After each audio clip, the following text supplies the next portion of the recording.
for the last several years, our relationship to Ram Dass has been by knowing his landlord and knowing his doctors and sort of dealing with the sort of basic needs, which I think is very fitting in terms of the relationship. His teaching has always been very grounded and down to earth, and that's the work that we delight in doing. That fund will be something which will support other teachers who bring the kind of living lineage to the world as we go on. But for now, Ram Dass is the distinguished teacher that we are closest to and fondest of, and we're delighted to have him here.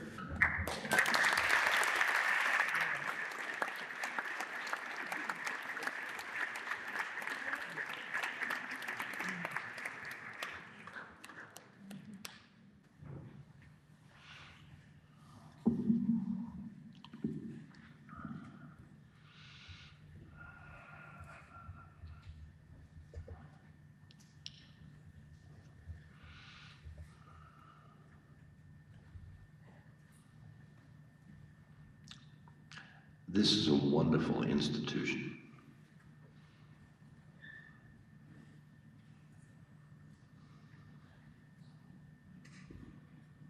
Wonderful. It's a compassionate institution.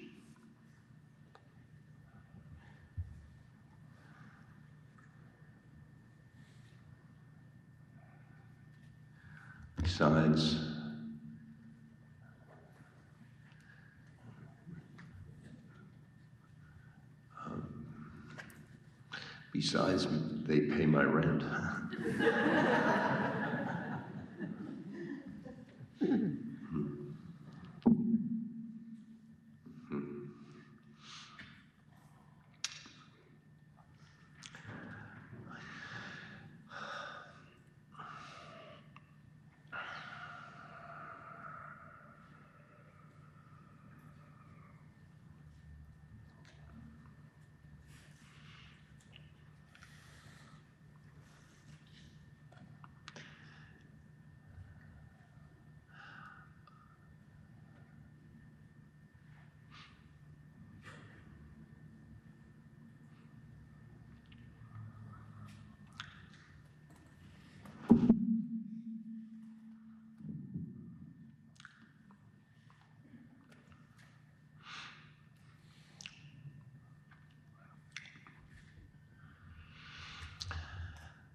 I had a stroke about 5 years ago. And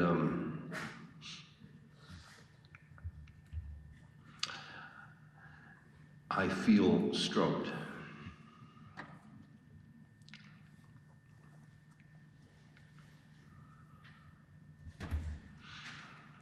And the stroke was traumatic for me.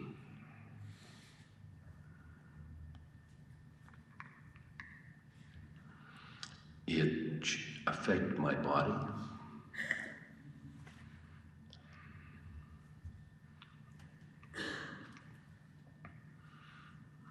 Spasticity and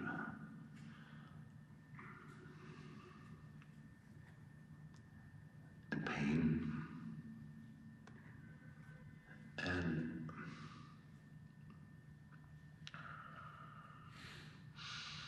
And then there were other things. I was used to being independent, and now I was dependent.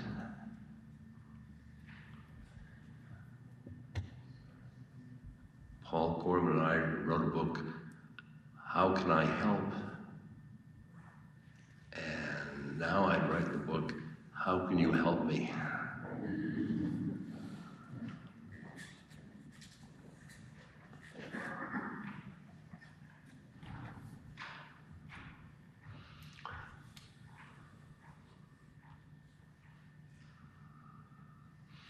And I suffered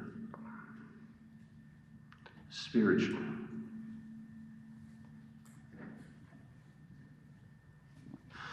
because I had, I followed the, I followed the sadhana of Guru Kripa, the Guru's grace. And I felt myself having my Guru, Neem Karoli Baba. I felt graceful.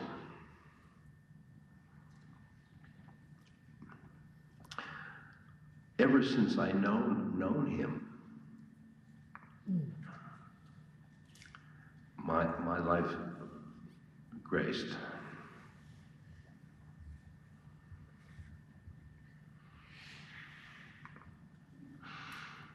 And so the stroke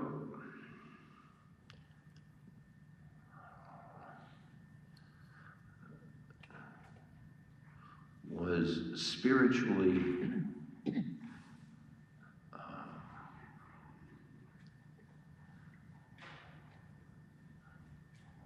disappointing, because if I was under his grace, this stroke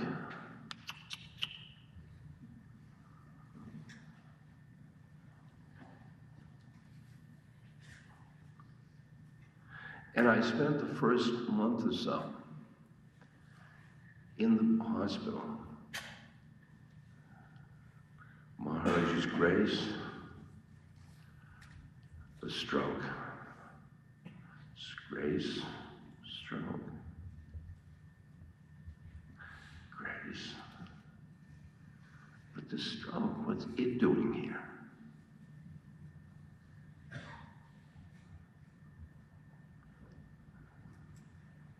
It's grace. Since I was having a good time showing how the stroke was graceful. But I showed these two were trying to get together.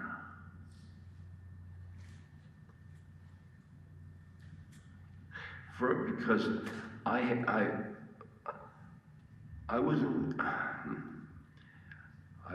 wasn't using other people's minds, because they were all, oh, you poor person, you stroked. And I get this, poor me.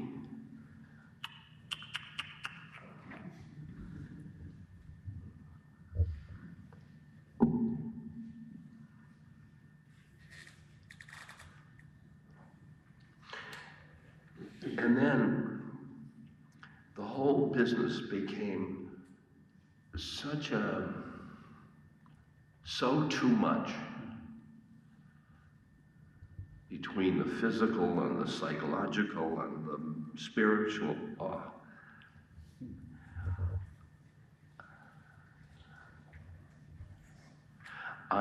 It forced me to go from my ego to my soul.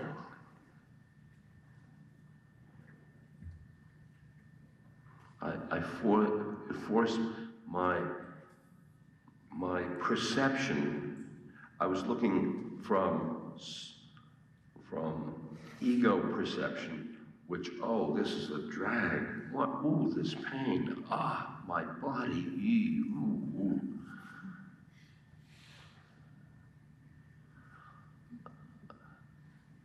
Then the soul perception is sort of watching it all happen. So I began to be a watcher.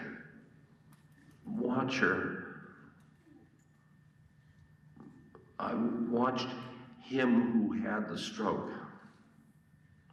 I was watching the stroke melodrama.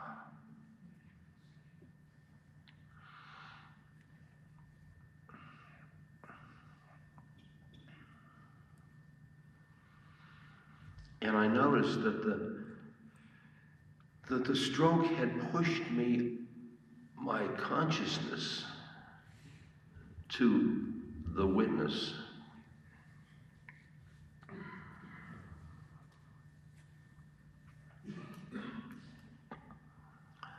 That's pretty graceful.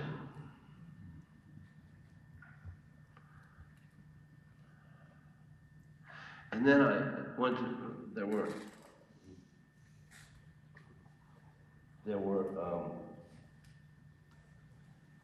the graceful things about the stroke. I mean, but before I had the stroke, I had to, I have little bits of grace. You must have them. A parking space, you say, come on, Maharaji, come on, you can give me that one parking space. And sometimes it works, but pretty good. And then the stroke is graceful. I mean, look.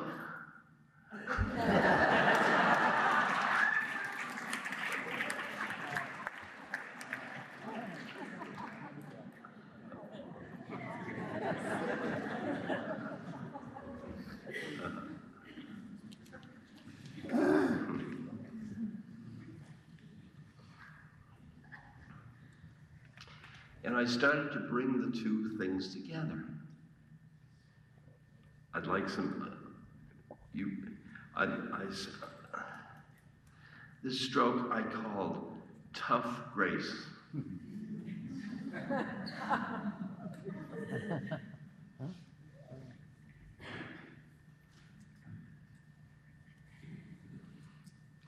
And the therapists, they came to me. They were souls, and I was a soul. And we interacted with others, They did their therapy, but we were souls together.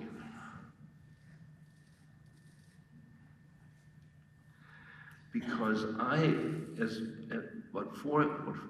what the stroke forced me into was seeing myself as a soul. And it takes one to know one.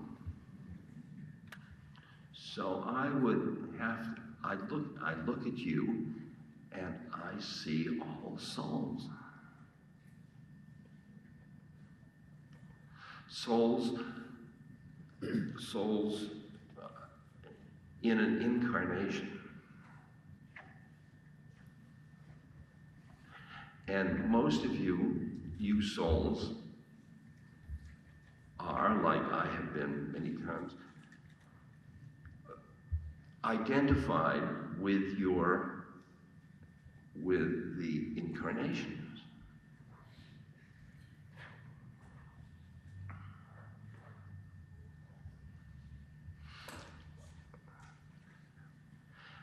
See,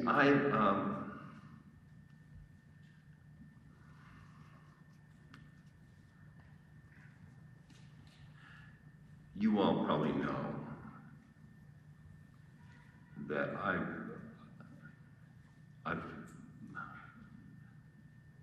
taken many paths.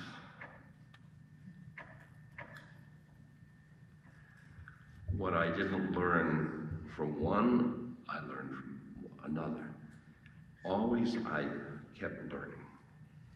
And then I followed Buddha, and then I followed Hindu thing.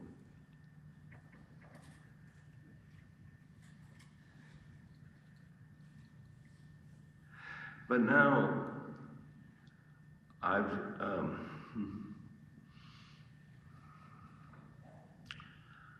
now I'm presumptuous. I'm making up my own model.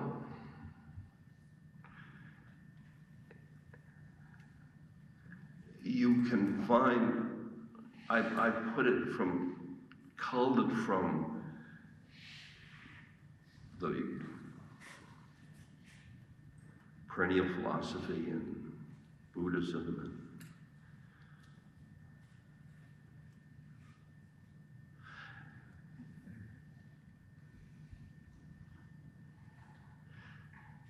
It sounds like this.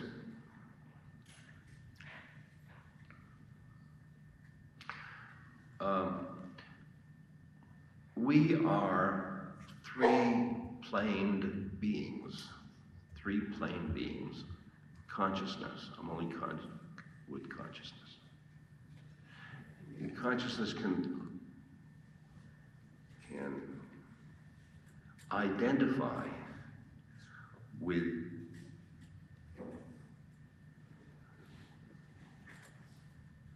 well, these three planes, like I. The first plane is ego. The second plane is soul. The third plane is the third plane. I'll save enough arguments.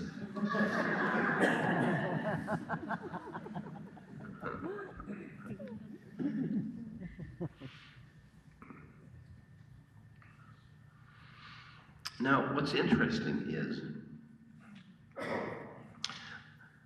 the ego tends to die at the end of the incarnation and take with it all its personality.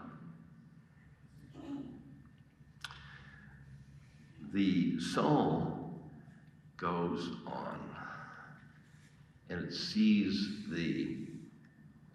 a death as merely the end of the chapter and goes other chapters.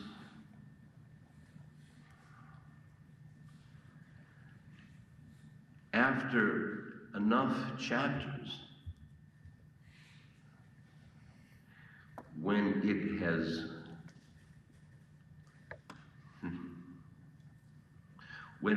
learned the lessons of love,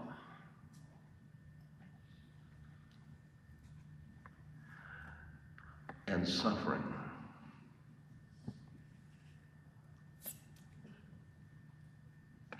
then it comes to the end of the cycle and we disappear into the beloved.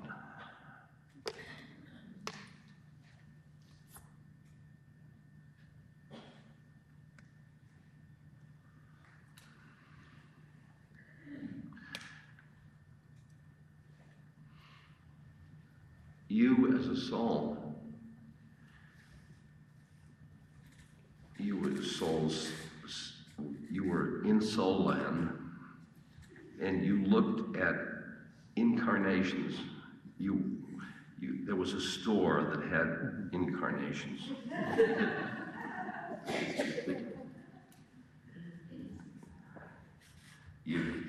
That mother and father, that could wipe out that karma. See, you understand, karma is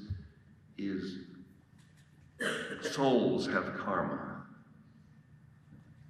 from past lives, from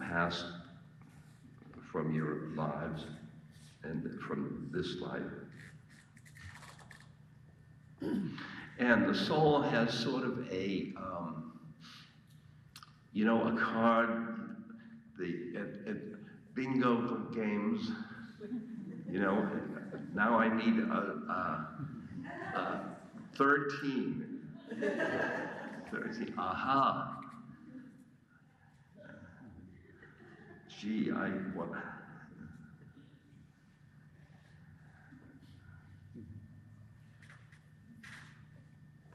And you find an incarnation. So it fits you. It fits you. And when it doesn't fit, you make it. It's a creative matter. Your soul creates your incarnation.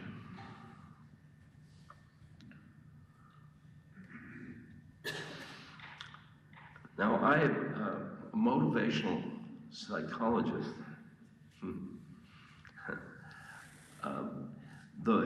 The ego has hundreds of motives, hundreds of things it pulls to and pulls away from.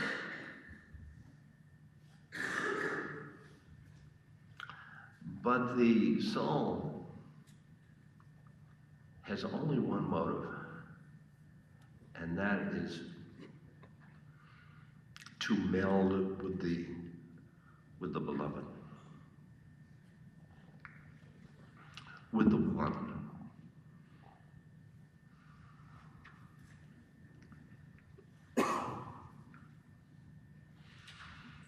Now,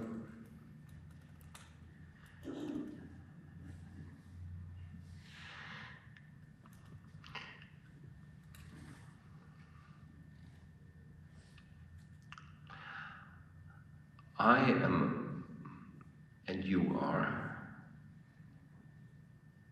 the three plane beings.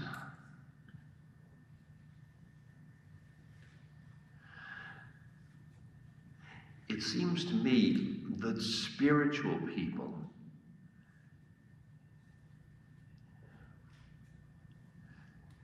they get two or three. Because one of those,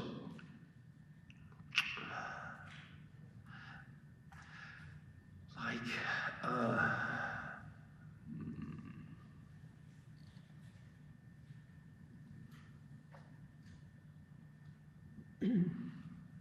my body is this way, and my personality is this way.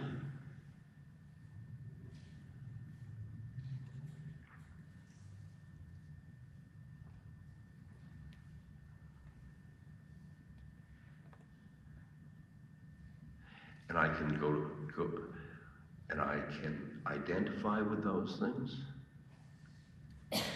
or I can pull back to the soul and see what this has to do with my motive of getting to the beloved. Krishna says to Arjuna in the Bhagavad Gita, do what you do in life, but dedicate it to me, God. In other words,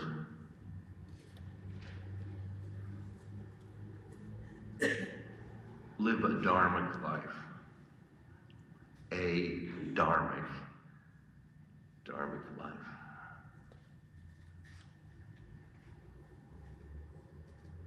In other words, live on two levels at once. You're living as souls in this setting, this incarnation.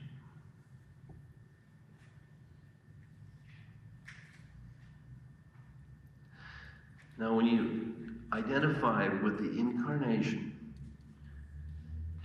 you get frightened of death.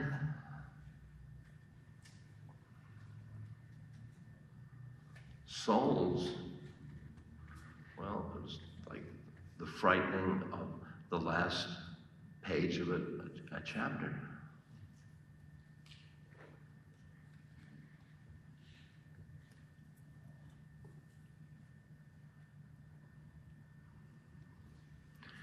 So I am a ego,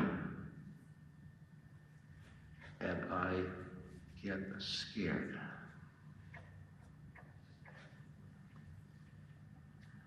And then I'm a soul,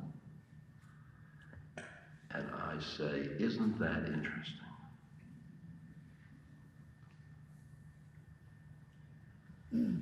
The soul just experiences the incarnation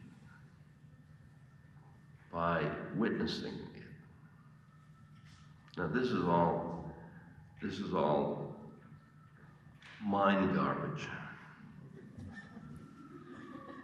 I'm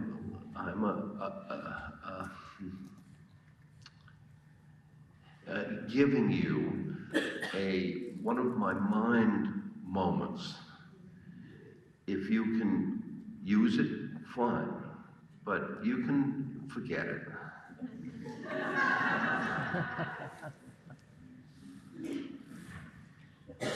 I mean, everybody can make these up.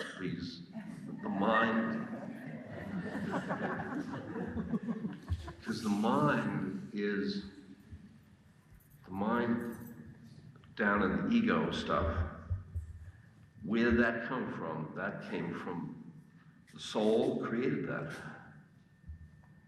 Where did the soul come from?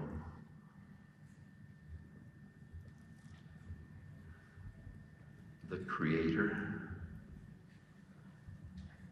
The Creator uses my mind for its creation.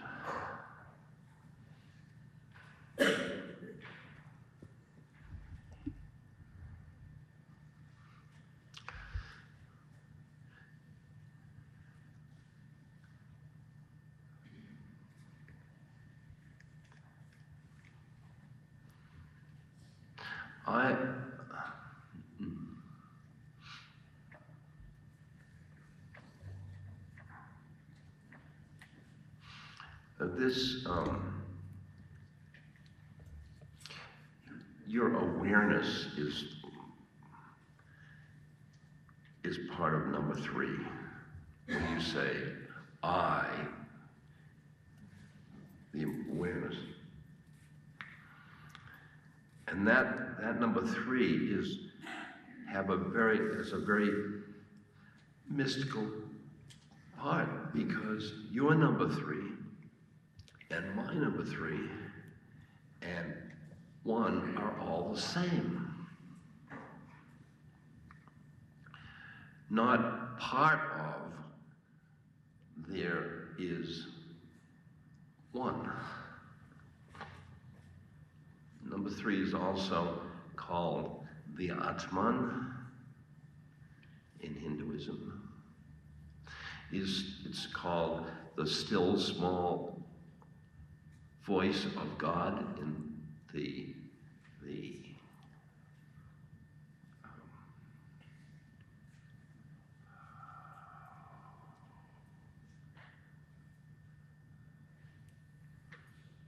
Quakers.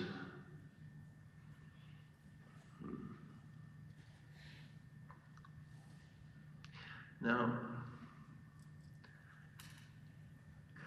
see, I've been thinking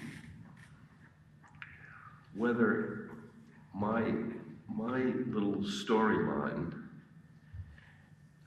for one person, my trauma started to wake up to other realms of consciousness.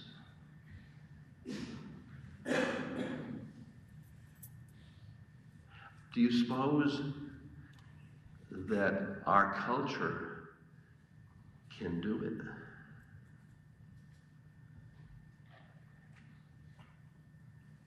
I mean, I can see that the culture at September 20th, 11, got its stroke. Got its stroke. And then stroke, grace. Grace. Is it really so heavy? Maybe,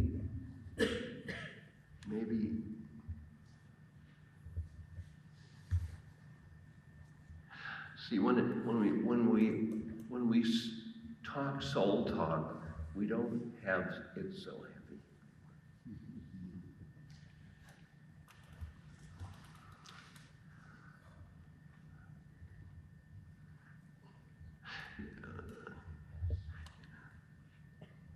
Castaneda's teacher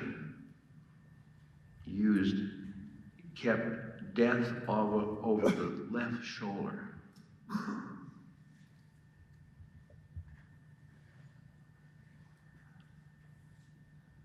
Boy, death.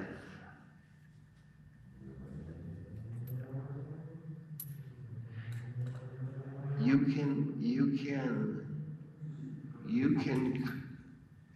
can scratch this culture and you will find that the culture is reaching for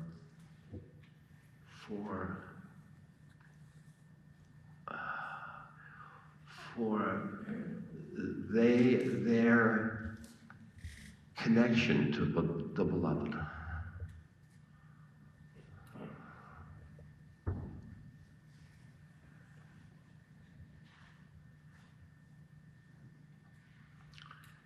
Every church is full.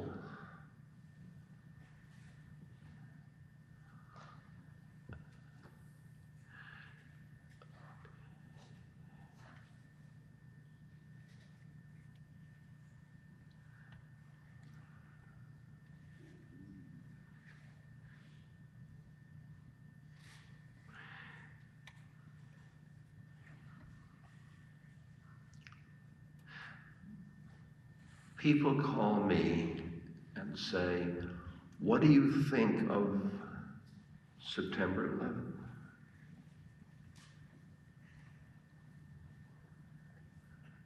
What do you feel about it?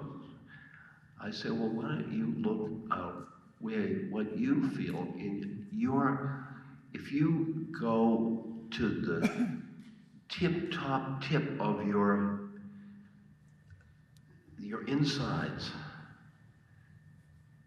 and then you can have the answer, because that's where I'm going to.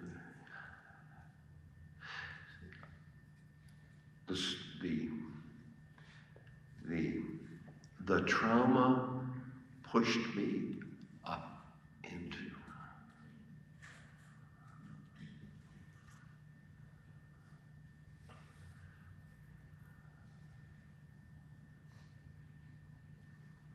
So all I ask of everybody is that they go inside to find the answer to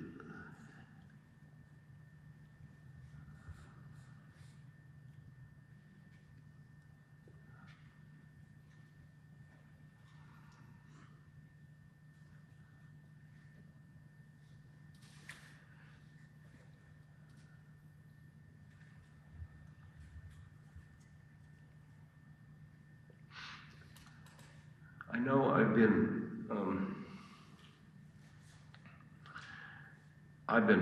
rascally a little bit, but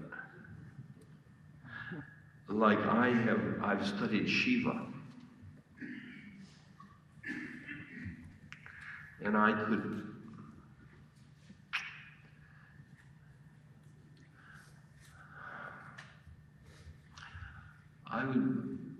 Shiva, who is God. Could you imagine Shiva piloting a plane?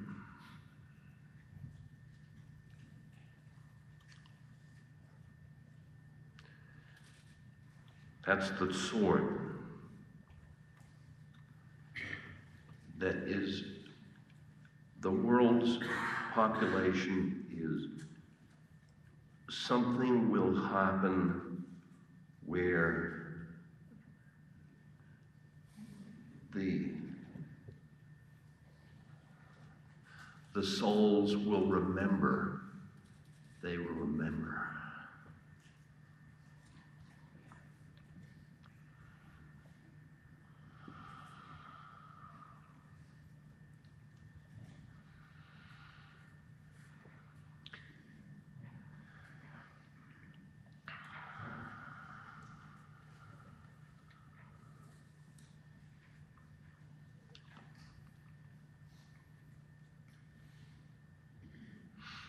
I don't see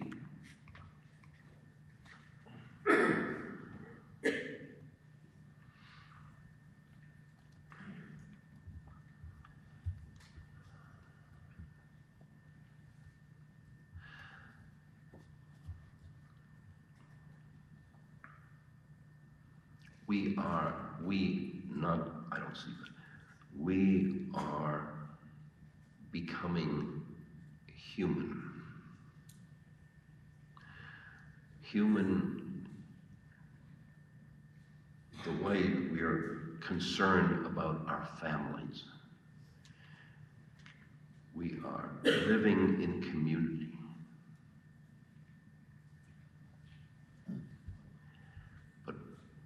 But let's not forget, human is 1, 2, 3.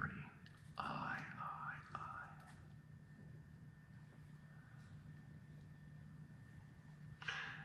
You see, I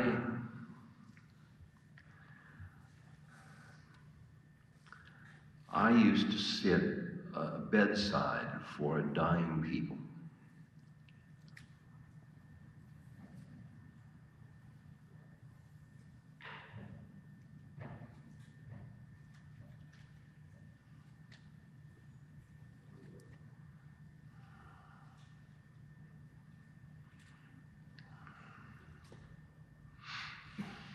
And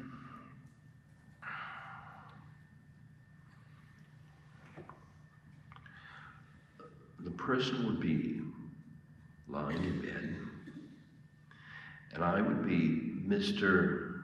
Death. I mean, Mr. Ram Dass will come and he'll make all right. So they wanted, I mean, their minds, I've got nothing else to do. And I feature sitting by dying people because that's the best way you get high.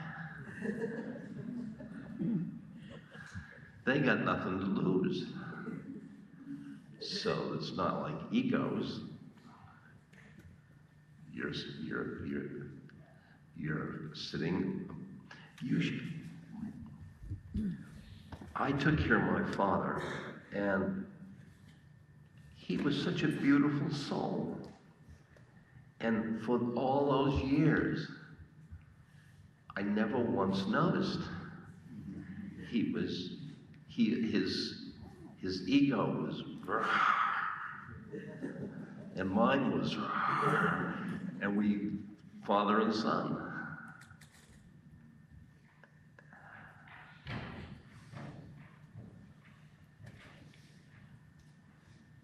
But when I used to come to people's bedrooms, so I'd be outside and I say, here I go, Mr. Death, and I'm going, how become the role. I become the role. Black bag and a somber look. Oh, yes. Nothing to be worried, no.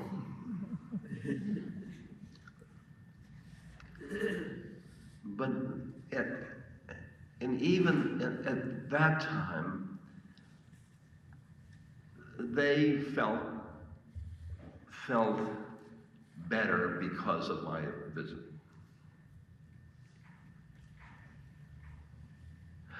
But then I got to the point where outside the room, I would say, who am I? 1, 2. Who am I? I'm a soul.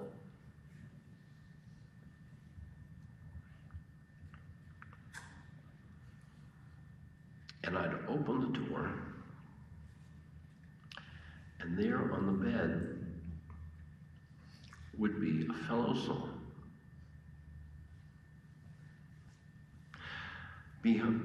Beside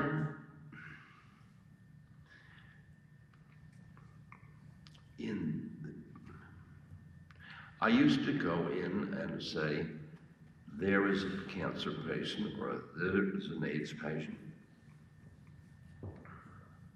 And I am visiting the moribund. Where the universe is beyond our ability to fathom, the beginning of it, the end of it, where we fit into it. If we compare human existence as we know it in a concept of time analogous to the 12-hour clock, the Earth began at 1 minute after midnight. We arrived on this planet at about 11:59 and 50 seconds, and we evolved from our most primitive state in the last 10 seconds.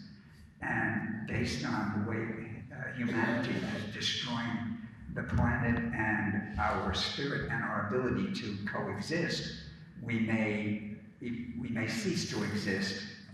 And what will happen where were all the souls before humanity was created? Where will all the souls be after humanity ceases to exist? And in our arrogance, help me understand how we relate to who we are, what we are, and where our souls are in an infinite concept of the universe, which is beyond our comprehension.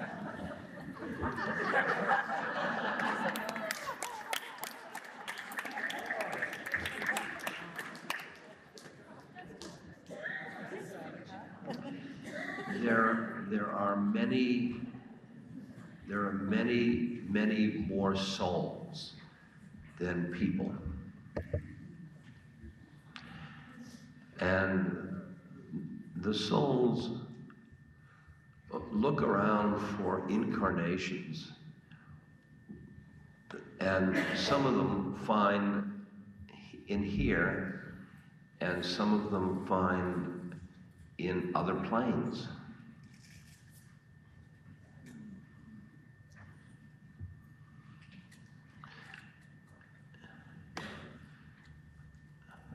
We tend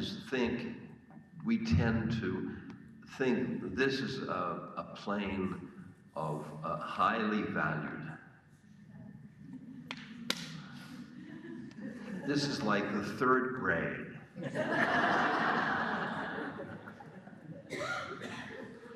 I want to go back to the 3rd grade. I want the teacher there. Please. Don't make me go into the 4th grade.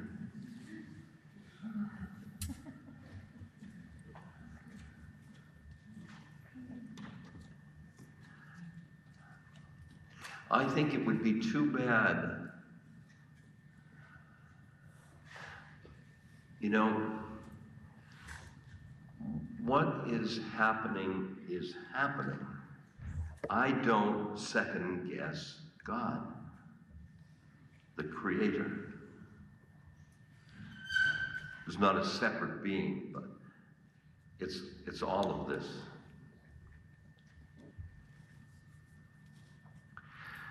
See, if I said,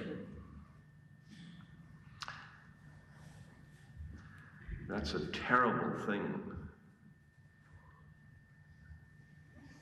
in Lower Manhattan.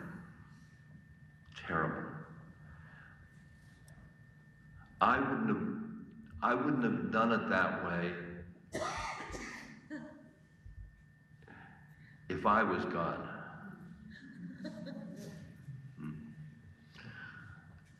And I'm tired of all of criticizing God.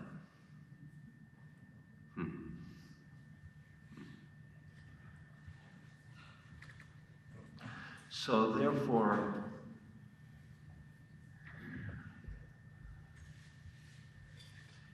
I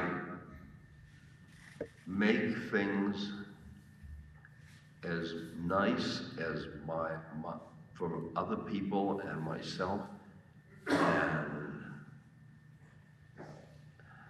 as my limited compassion allows. And then I don't question. I live this moment.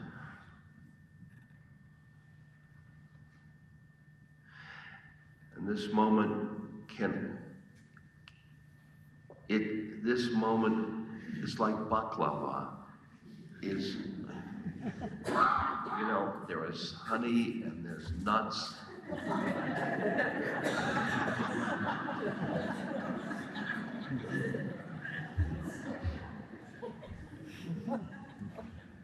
But like that, that's all this moment.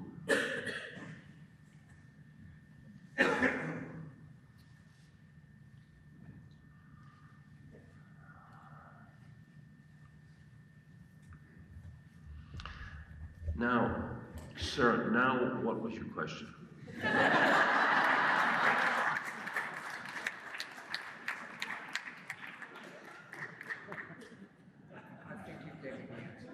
What? I think you've given me the answer.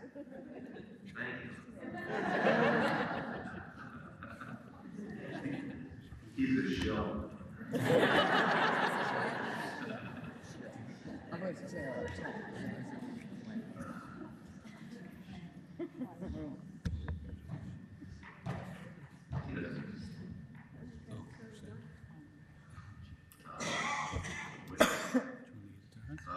Okay, Ramdas? Yes. I noticed you said during your talk that the souls keep coming back until it learns all it can learn about love. And I said, And then you waited a pause and you go, and suffering. And I said, and suffering. And what I wanted to know was, how much does love and suffering overlap? How much are they one and the same? And how much are they polar opposites? And if they are polar opposites, do we have to really learn that much about suffering? That's good. Can we choose? Are love and suffering really the same? Yeah. And if they are, can we avoid the suffering and just do the love? Thank you.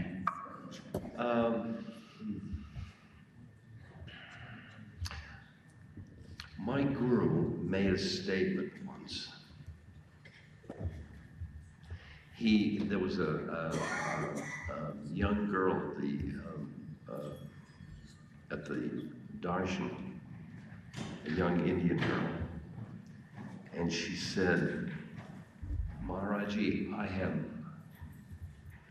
I've had so much suffering in my life. And she very poignant and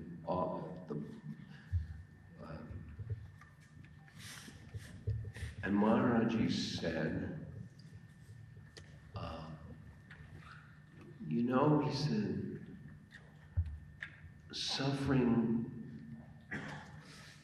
gets me so close to God. Suffering gets me so close to God. That's one of the lessons you have to learn. That could only be be made by a soul.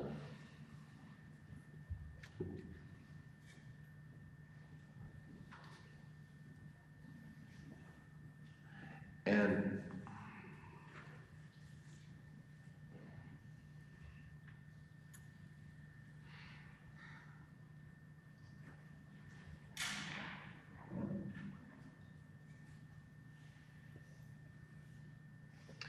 suffering and love.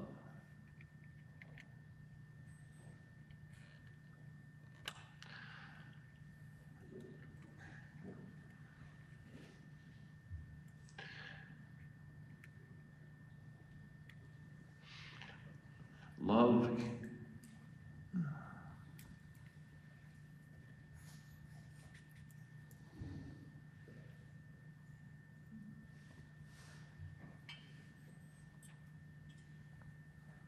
I don't see any suffering in love.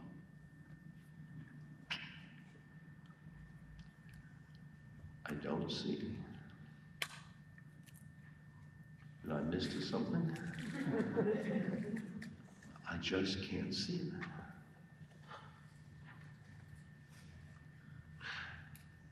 Love cements things,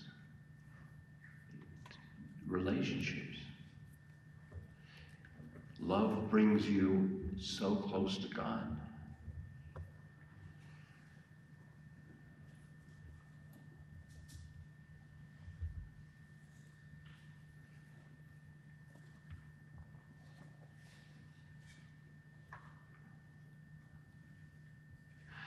So do you now feel that these are only same? Do I feel they're only the same? Yeah. You feel love and I would have to say, from what you said, that I feel that they're one and the same, and they're also mutually exclusive. That is, it's kind of that you need both. The suffering, maybe it's just an illusion for love, that behind it there is love. On a soul level. it is. That's true. Yes. Next. Yes.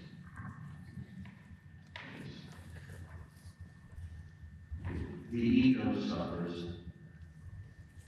The soul does nothing for love but love. But love. It loves other souls, but that takes to the beloved. The love that we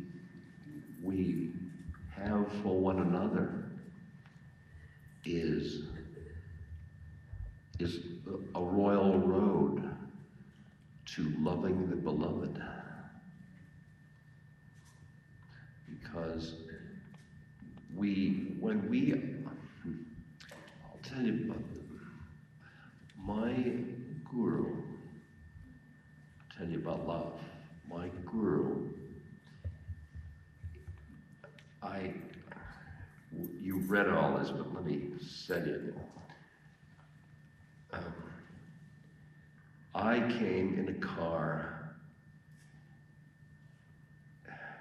to him, and the night before, I was 100 kilometers away, and I needed to go to the bathroom. And I went outside, and the stars were like Van Gogh stars. And I stopped, and I thought of my mother, who had died just a month earlier. And then I just felt her presence, and then I went to the bathroom, course, I'm a Freudian, so the fact that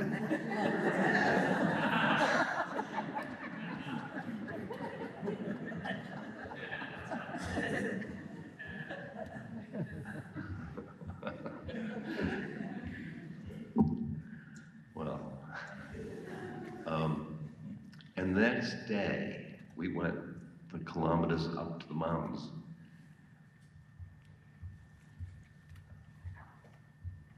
And we stopped at this temple.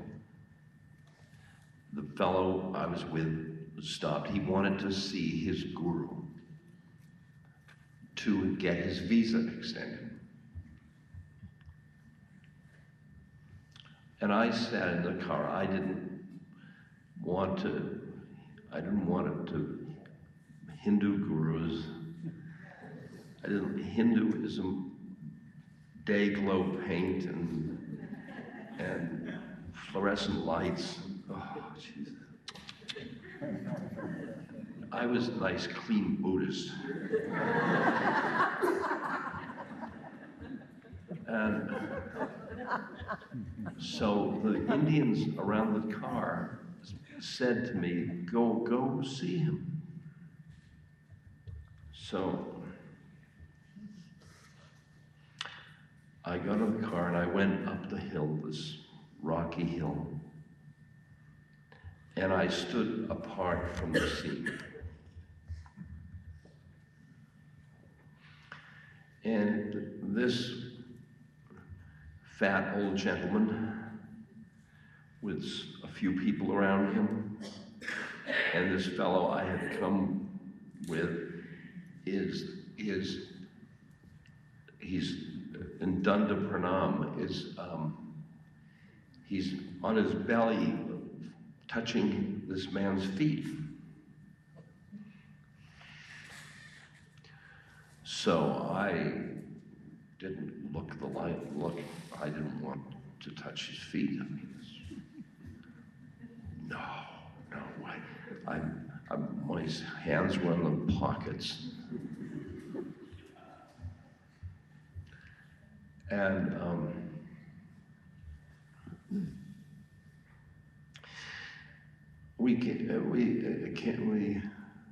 he gave us food. They gave us food. And then he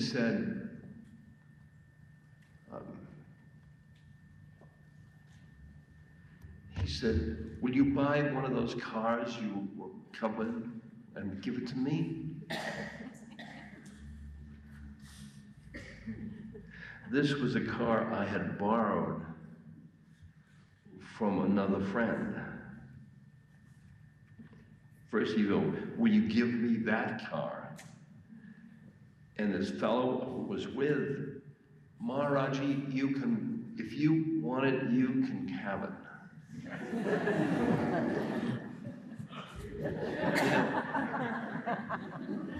And I got very agitated. So he said, what's the matter? I said, well, you can't get that car, it's not. So this fat man says, you buy for me one like that? I mean, I have a family that Jewish fundraisers, and I've never seen anything like this. I mean,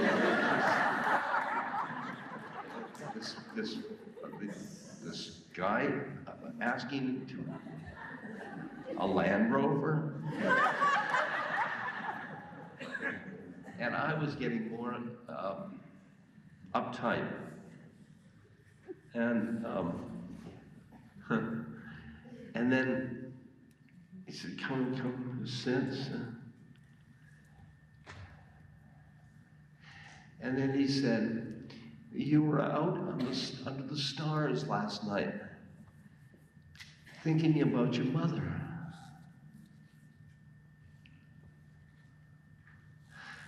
Now, I was a Western psychologist. We can't do that.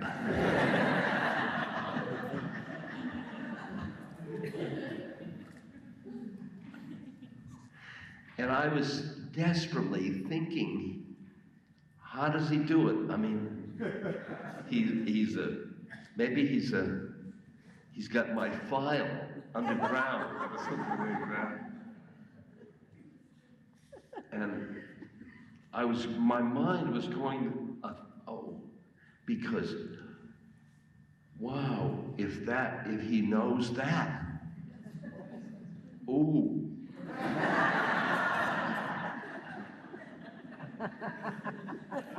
And I couldn't look at him because of all the stuff he knew about me. And then I looked, and he was looking at me with the unconditional love. He just looked at me with love.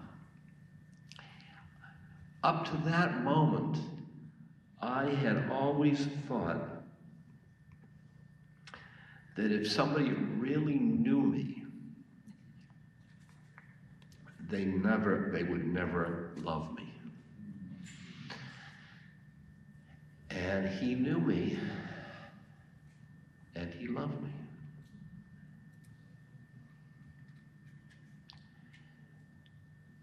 I didn't even know him.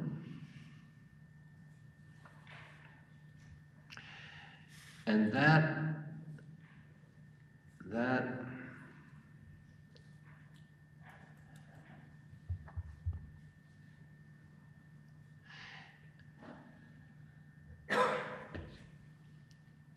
but he was,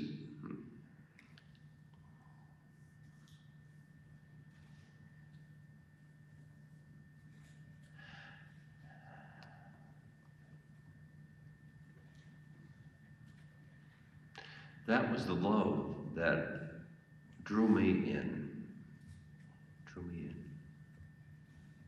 The unconditional love. And now, as a soul, I look at each person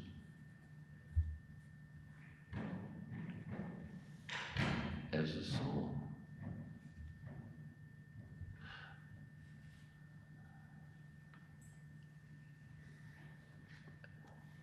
As a lovable being.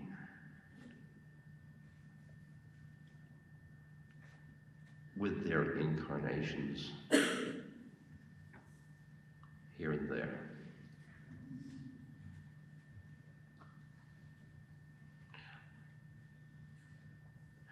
Before I met him, I was identified with my ego. The ego is like administrative software for this plane.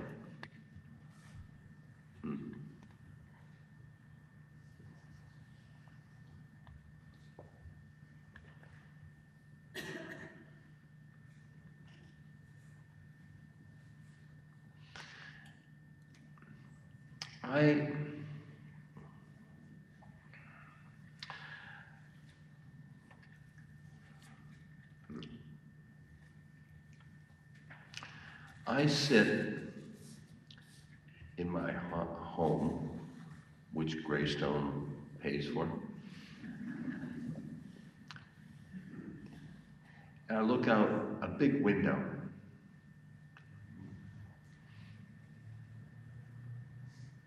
With my sitting at my desk, and the San Francisco, the bay, the mountains, the trees, the birds.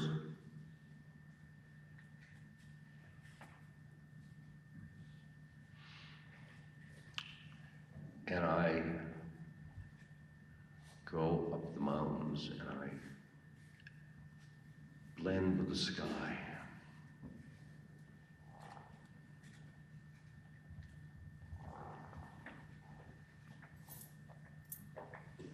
And thinking about this, I'm an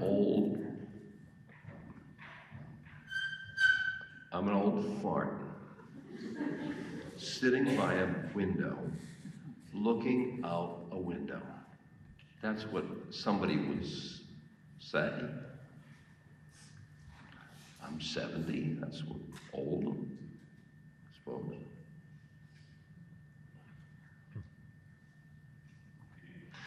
But what I'm doing is blending those three things.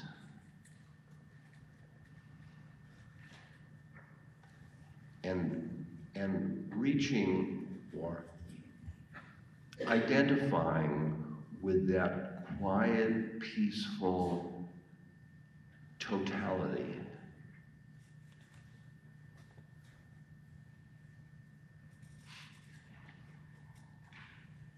So now I've got the conundrum.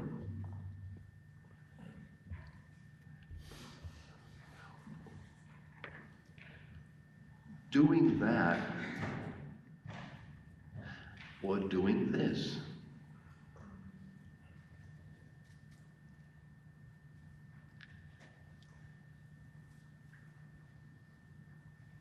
This is what I do before the stroke.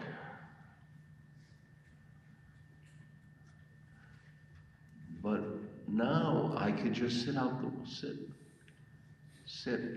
look out the window.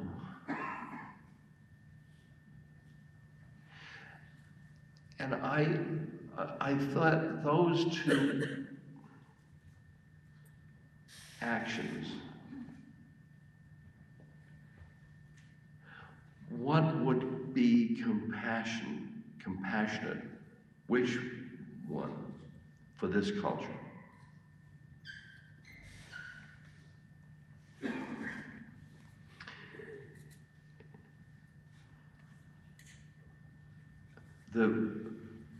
I bring silence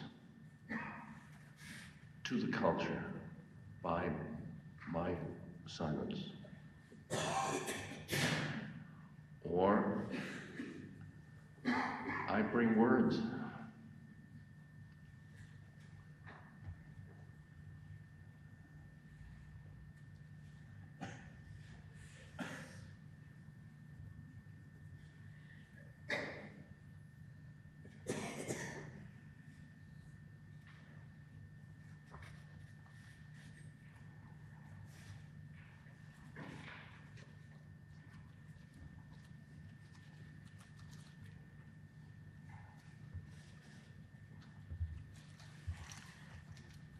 On all these levels that you talked to us about, do you think that there's a universal healing, like on the level of stroke, that one day there may be some kind of cure for it, on the level of the bombing of the September 11th, that there will be some kind of healing that will take place? I find the term healing, like people said, why don't you heal? And I feel healing is becoming one with the beloved. Curing is something else.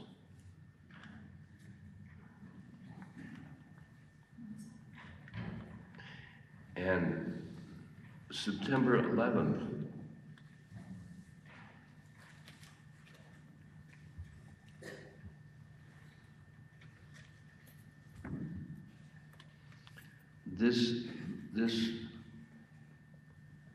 this culture will never be the same.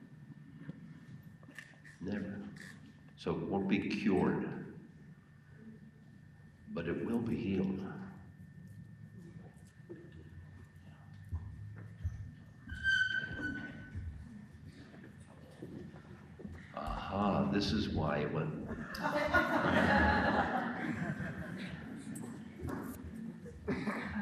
Ramdas, thank you so much for coming here. We really appreciate it.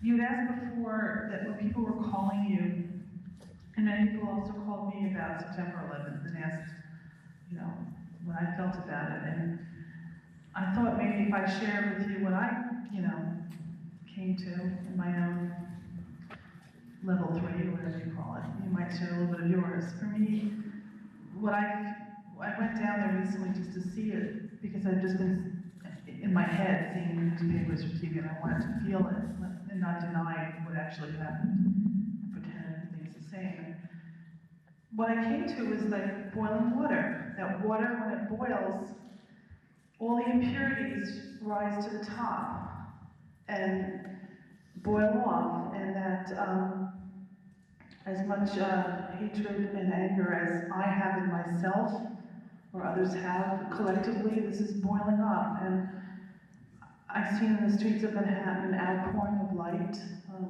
The 2 Friday nights ago, right at the time of the Sabbath, everyone in the city was out in the streets with candles and being in silence. And it was very, very moving for me. And I just felt like this hatred and anger within each of us is being shown to us. And it's not bad or wrong, that we have to see it now. And I was just wondering, in your own level 3, you know, you said your ego, your soul, and the name is 3rd level, what you come to for yourself in terms of what happened to us September 11th, how we can integrate it into our culture.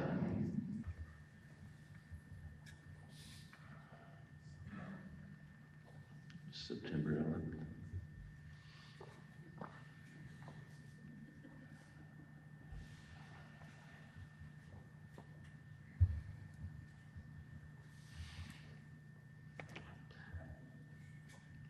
I see it, as I've told you. I've seen September 11th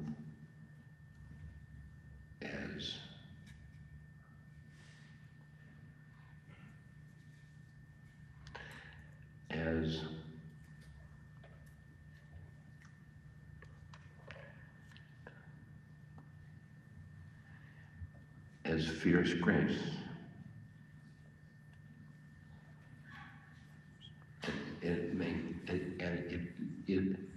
And it is graceful. And anybody, what did Ram Dass say? He said, boy, that's gonna sell in New York. But you see, some things are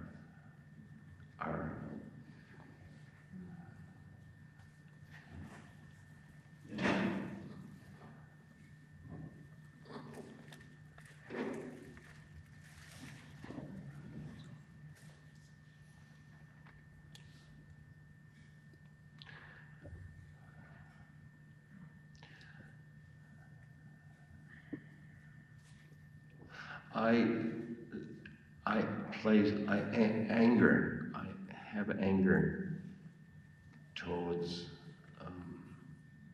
the people that did these things, because they took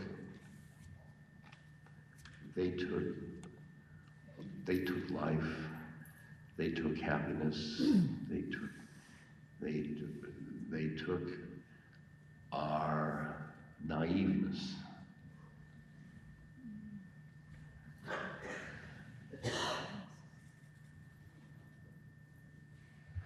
But that's a very, very flash of the, that's the mind. The heart feels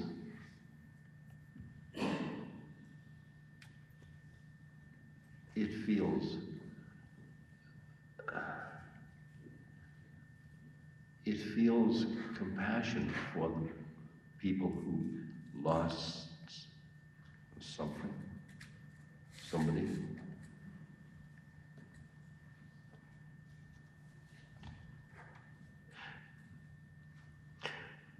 because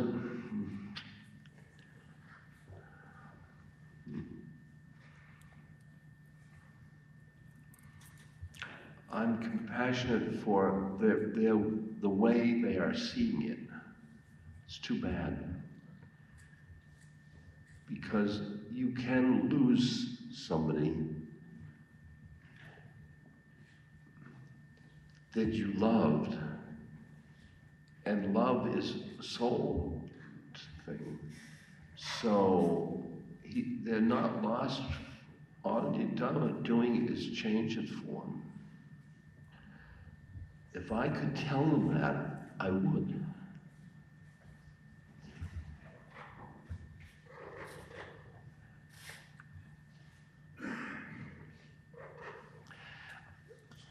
I said, I've spent so much time in India where they live as souls. They are thinking of themselves as souls. And they are thinking of reincarnation. And that's the way I live.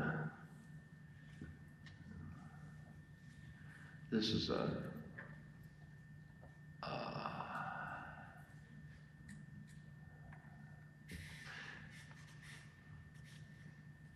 I'm not going to just characterize it.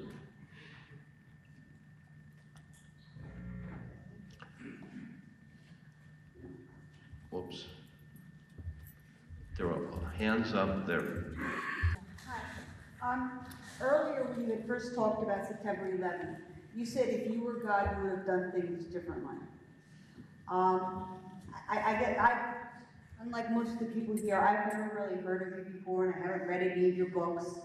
I've heard your name, but I didn't know who you were or what you were going to talk about. But do you really believe God was responsible for what happens when something bad happens? Like, I died of a heart attack last year and they brought me back. You had a stroke.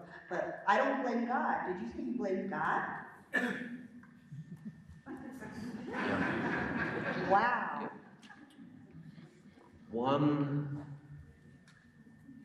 There's one at the top, and there's two is good and evil down there. That's another plane of consciousness.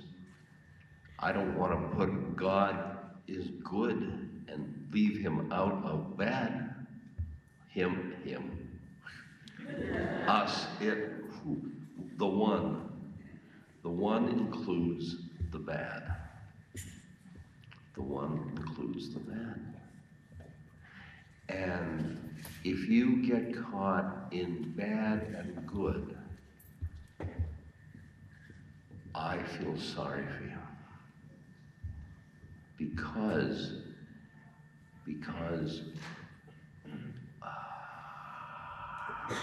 no, I don't feel sorry. Yeah.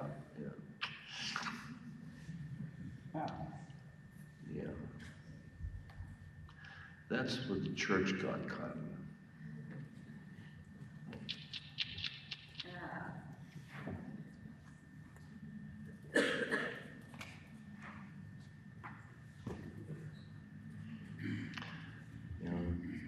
No, my one is one. It includes all of it. And this is all of it.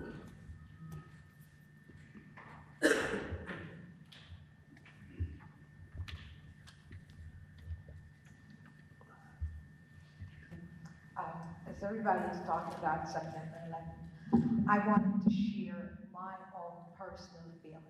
Like the lady who just spoke, I've never heard of you until my husband told me a few days about me to be, and the one thing he knew about you was to be here now. What did you say? Oh. Right, that's the only thing he knew. So I said, oh, if someone could be that enlightened, I would like to meet that man. So he brought me along. I've always of my own consciousness of what my God is all about. Because I feel that if someone was responsible for my being, I had to have my own personal relationship with him. And I've developed one over the years. Sometimes in my own self, it doesn't always go with the norm. So I keep it to myself because it's like a secret. I know a secret what I know. Secret, yes. So with anything, I always look at myself as a child, and he's my father. Child, yes. So in myself, I ran to him when this thing happened, and I said, what happened here? And then he didn't answer me right away, because he's wise, and he knew that he had to take his time to give me such an answer that I could understand it. So days later, I pondered it, and I said, I need an answer now. But he wanted me to wait, because it had to be an answer that I could understand. So when the answer came to me, it says Molly, because he likes calling Molly. It says, look, 6,000 people died that day. And I don't know really the number of people that live in America. Maybe somebody else said here, I know. And look at the entire United States, not only the United States, but the world that have come together in that moment of two planes crashing, one, in the World Trade Center. It affected the whole entire world and brought us to a place that we had to go to him for all the answers that we needed. Now when I walk down the street, I see love that you just spoke about in the eyes of everyone. I feel love toward it because I'm afraid that I may not have the moment to express it. So out of it comes this bonding, this love that we had forgotten, this place that we have forgotten, the moment that we have forgotten, that to be here now, love one another, share with one another, give to one another, and you know what? Everything else is secondary. I am so sorry that it happened, but the gift that we have gotten out of it, hallelujah to that.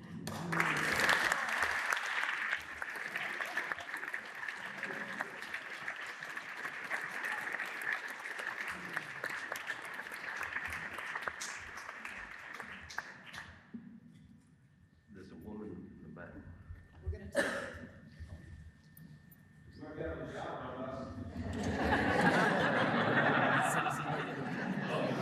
Wonderful. Oh, yeah.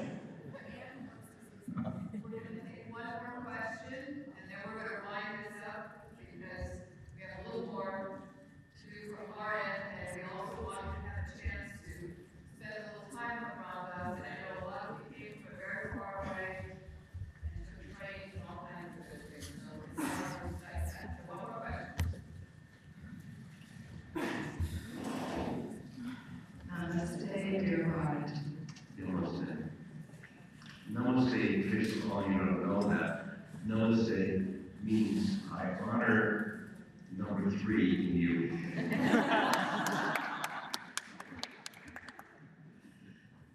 Well,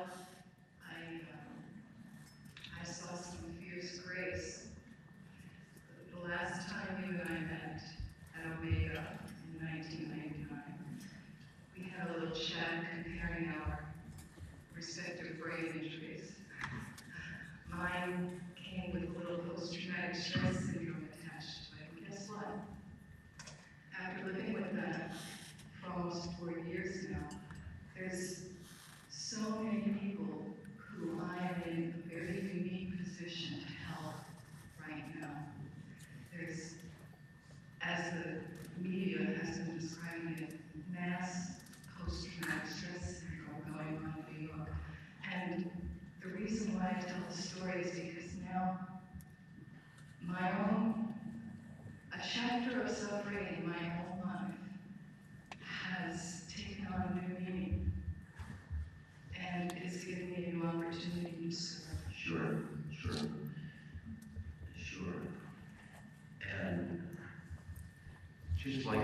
saw the grace of the fact that I have the wheelchair and that I've come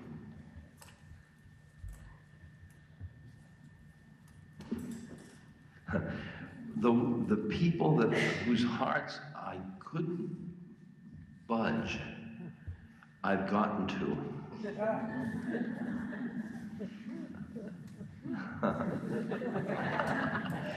People who criticized me and told me to get over it are now saying to me, how long is this going to last? And I say, as long as it needs to last.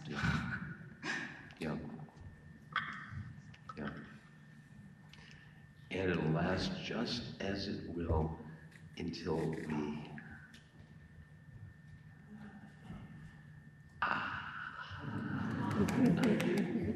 if you could only live the moment that suffering will last, and it is grace. And keep those two in mind.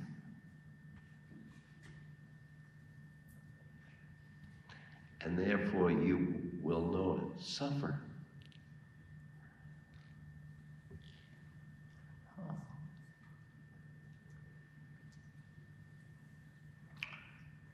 Two planes, boom, two planes in your, just remember 2 planes. That's why you got 2 planes.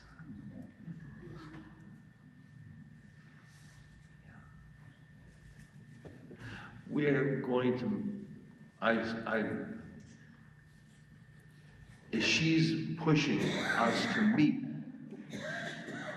I think we're meeting, but we got a different room.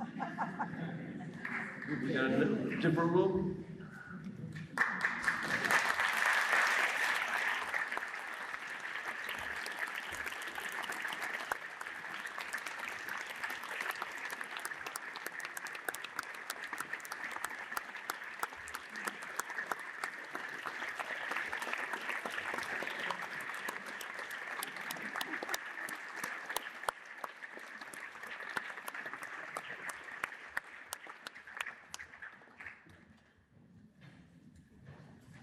So much, Ram Dass, yet again. An amazingly wonderful evening. Now I have a level 1 announcement, and that is that a Hyundai Sonata, license plate number KEK25L, has its lights on. Back to the next plane gives me a great pleasure to introduce our Senior Vice President for Planning, David Rome, who's going to present a new award that we've just created. And the first recipient is Ram Dass.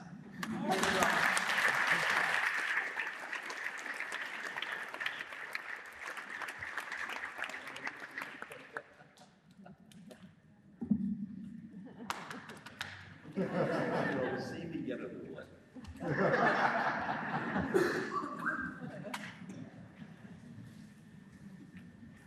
Good evening. I'm extremely honored to present the first Greyston Foundation Living Master Award.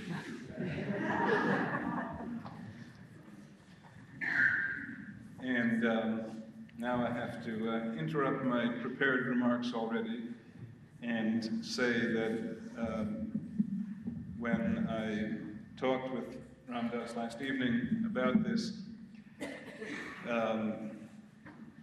first, he was uncomfortable with the idea of getting an award at all. I said, you know, it really will be helpful to us if you would accept this award. And then he said, what's it called, Living Master? And then he said, well, couldn't you just call it Living?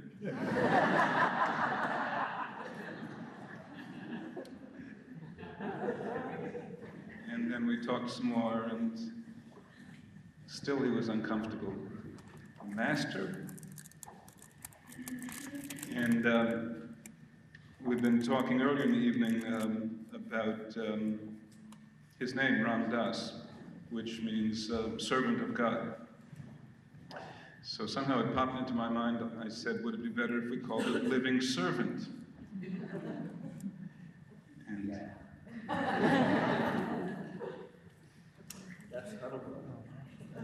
so this is really the Living Servants Award. However, we didn't have time to change the inscription.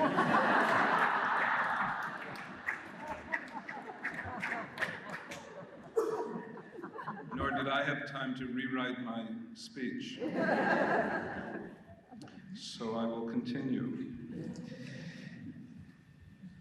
On behalf of our board of directors, our staff of 160, our hundreds of institutional and individual financial and volunteer supporters, and above all, on behalf of our service community of over 1,000 formerly homeless and formerly jobless, people living with HIV and AIDS, infants, toddlers, and preschoolers, families who are bravely striving to move from welfare to work, individuals and families who have found decent, affordable housing in this community, community gardeners, and more. With this presentation, we are inaugurating what we envision to be a continuing but very select lineage of truly distinguished individuals whom the Greyston community recognizes as outstanding models and teachers of those essential values upon which our community seeks to be built: wisdom, compassion, service, and celebration. A living master is one who not only knows and teaches, but who is, embodying the wisdom of the teachings in his or her very being, so that they are conveyed not only by words, but also by actions, and not only by actions, but by non-action, by what does not occur, and by simple presence. So it is master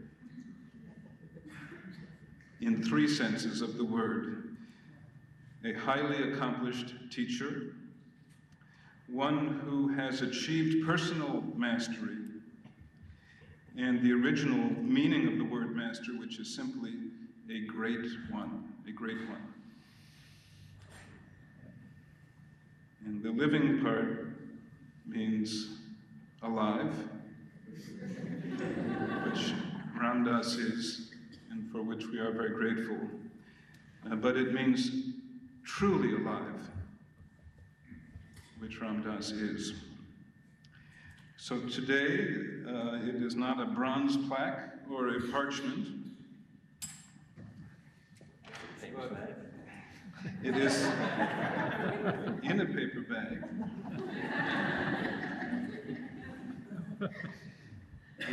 It is a simple Zen-style raksu, this is called, which is a piece of fabric worn by Zen Buddhist monks that represents the monks' robes, which is the sign of a life of spiritual commitment, but it is reduced, compacted in size, so as to allow the person wearing it to perform hard work in the world. And this particular raksu was sewn here at Greyston by a woman named Eugenia Gisau, whom Ram Das met earlier today, who works here in the kitchen here at Greyston Health Services, and who was taught how to make rakshus years ago by our co-founder of blessed memory, Sensei Jishu Holmes. Ram Das, by this Living Master Servant Award, we recognize you as an accomplished teacher, one who manifests personal mastery and is a great one, a great soul.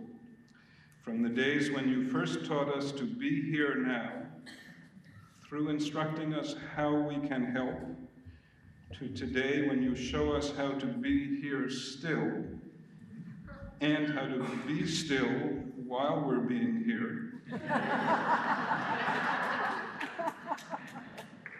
You have illuminated a path of wisdom and compassion, service and celebration for 3 generations of seekers. With reverence, respect, and gratitude, we ask you to accept this mark of our deep appreciation. And it says, Living Master, Servant, Ram Dass, presented by Greyston Foundation, September 29th, 2001.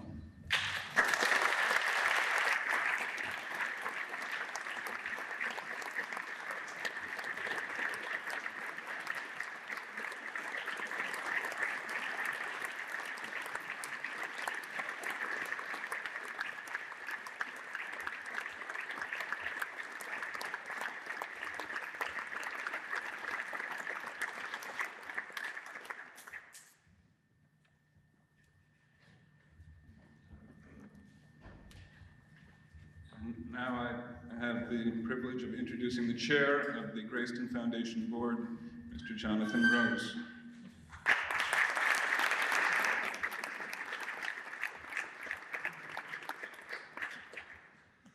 Thank you very much. I'll be very brief. In the Buddhist tradition, we observe emptiness. So I ask it all to, there's an envelope on everybody's chair. There's a brochure, a newsletter about Greyston, and inside you'll observe the envelope. Inside, if you're a Christian, you could fill it with grace. In the Jewish tradition, we say a check. We would be most grateful for any support that you can send us now or later. And by the way, in the postman tradition, we say it needs a stamp. The other kind of emptiness we will fill below. There is cake from the Greyston bakery below. We invite you to come downstairs and eat and drink and be merry with Ram Dass. Thank you.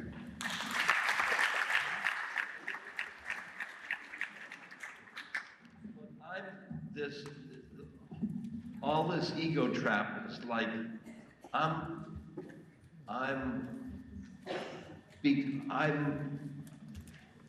doing this because I love Greyston.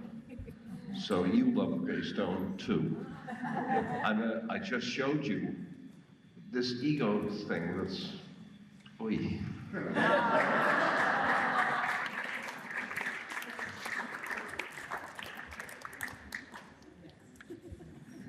So ladies and gentlemen, if you're going to join us downstairs, just take the stairs out, don't go outside, keep going down into the cafeteria. This is not your only chance to see Greyston, and actually Greyston has everything to do with the people that we work with and serve. We'd be happy to show you around. Please get in touch with us and we'll show you more of what we do. Thank you for being here.